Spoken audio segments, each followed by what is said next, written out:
Enfin, je viens sur un dernier point qui me tient particulièrement à cœur, puisque vous avez sûrement entendu les propos qu'Emmanuel Macron a tenus sur Haïti et sur le fait que les Haïtiens seraient complètement cons.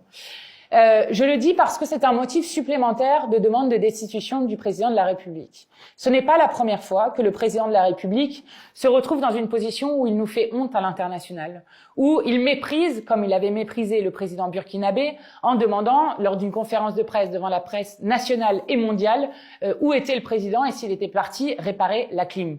Eh bien, je le dis, il y en a marre d'un président de la République qui nous fait honte à l'international. Et non, monsieur Emmanuel Macron, les Haïtiens ne sont pas complètement cons. Ce sont des gens souvent admirables, qui font ce qu'ils peuvent et qui bien souvent doivent vivre à l'extérieur du pays et non à l'intérieur, où ils sont bloqués depuis longtemps.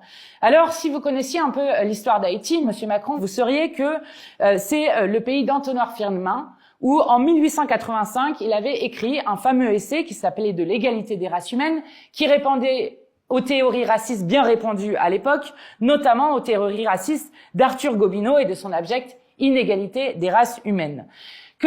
Si vous connaissiez l'histoire, monsieur Macron, vous sauriez que Haïti est le pays de grands écrivains, comme Jacques Roumain, comme Jacques-Stéphane Alexis. C'est aussi le pays aujourd'hui de Yannick Lahens, d'Edwige Danticat, de l'économiste et femme politique Michel Pierre-Louis, des écrivains Lionel Trouillot, Louis-Philippe d'Alembert, entre autres illustres personnages. Mais Haïti, c'est avant tout le pays des peuples opprimés. Et il faut vous rappeler, monsieur Emmanuel Macron peut-être, que Haïti a complété la liberté universelle en menant les plus longs combats pour l'abolition de l'esclavage des Noirs. C'est le premier pays de l'antiracisme politique, fondé maintenant depuis plus de 220 ans, le 1er janvier 1804.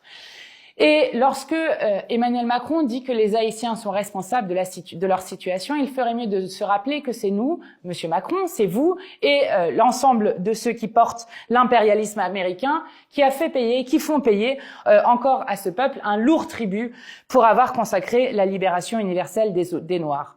Non, les Haïtiens ne sont pas cons et Haïti a été pendant très longtemps le laboratoire du pire.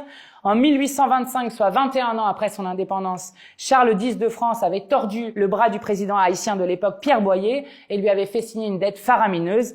Cette dette et cet argent versé pendant des décennies à la France a miné l'avenir des Haïtiens. Haïti a ensuite été occupé par les Américains de 1915 à 1934, et par la suite, à partir de 1957, c'est l'horrible dictature des Duvalier qui avait été activement soutenue par les États-Unis sous prétexte de combattre le communisme. Ce laboratoire du pire se retrouve avec le Fonds monétaire international qui applique depuis trop longtemps son programme ultralibéral en Haïti, avec des barrières douanières dans les années 90 qui avaient été baissées, l'exigence de vente de biens publics sous prétexte de bonne gouvernance, de politique d'ajustement structurel, quand même le dire le FMI, bref, toutes sortes de fadaises du néolibéralisme triomphant. Haïti a été le laboratoire de tout cela. Et pour finir, je veux dire, monsieur Macron, qu'il faut quand même se demander d'où viennent les armes, puisque, à ce que je sache, les Haïtiens n'en fabriquent pas. D'où viennent donc les cartouches consommées par les chefs de gang, si ce n'est du marché capitaliste et libéral des États-Unis?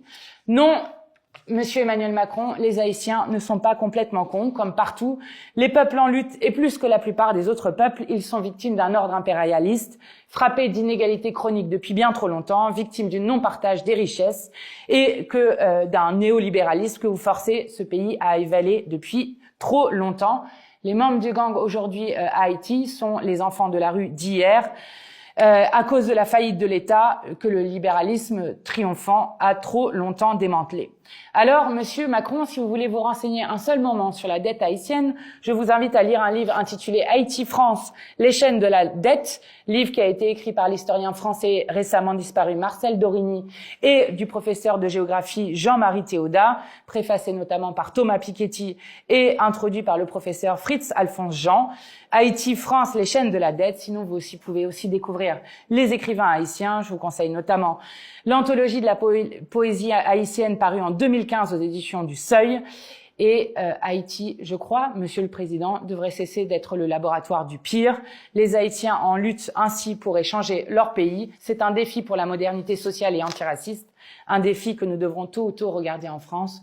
Donc non, monsieur Macron, les Haïtiens ne sont pas complètement cons et vous devriez regarder l'histoire d'Haïti et l'histoire de la France pour vous rendre compte